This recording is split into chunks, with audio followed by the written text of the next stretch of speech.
How often does a new plane, a new model and a new iteration of it crash out of the skies? Well, not at all. Let's put it that way.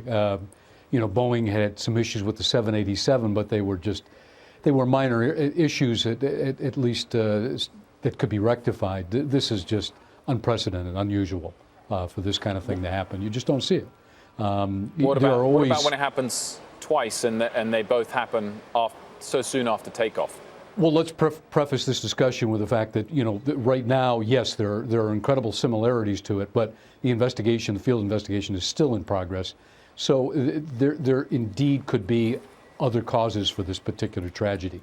That being said, we are drawing parallels to the Lion Air crash back at the end of October of last year. And, that was another tragedy that was caused, they think, by a faulty system. Les, if the FAA is determining that the model is still airworthy, the fact that you have other countries like China, Indonesia, Ethiopia grounding these planes, at least for now, until we know more, are they right to do that?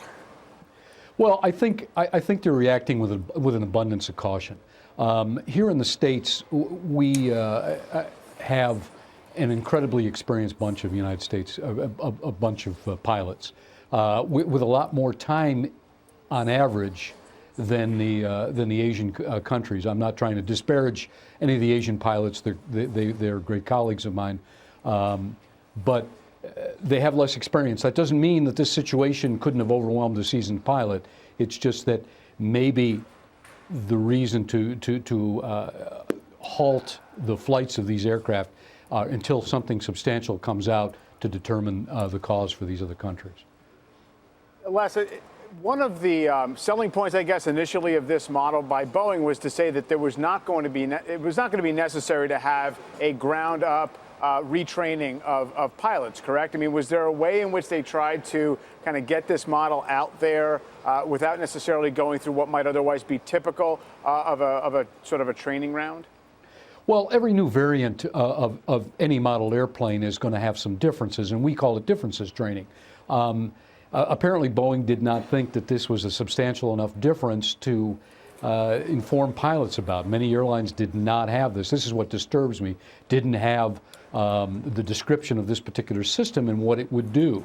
So when the airplane reacted the way it possibly did with Lion Air at this point in time, the pilots didn't know what they have, and they were fighting something at a very low altitude. It became a bucking bronco that they just couldn't settle down. Yes, there's a remedy to the situation. Back in the days of the dinosaurs for Boeing, a runaway trim checklist was always part of the procedures, as it is now. But which means you disconnect what we call the trim switches, which by theory Boeing says should have stopped that airplane from doing what it was doing, which was basically saying to the pilots, "Hey, I'm heading to the ground because you put me in a stall, an aerodynamic stall."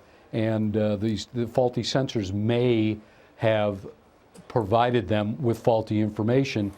And they were wrestling this situation with multiple warnings, both visual and with oral warnings, and not really sure how to analyze the situation or what they exactly may have had. Because I can guarantee you, this Ethiopian crew knew of the Lion Air accident, had their checklist revised appropriately, and still we have this tragic situation.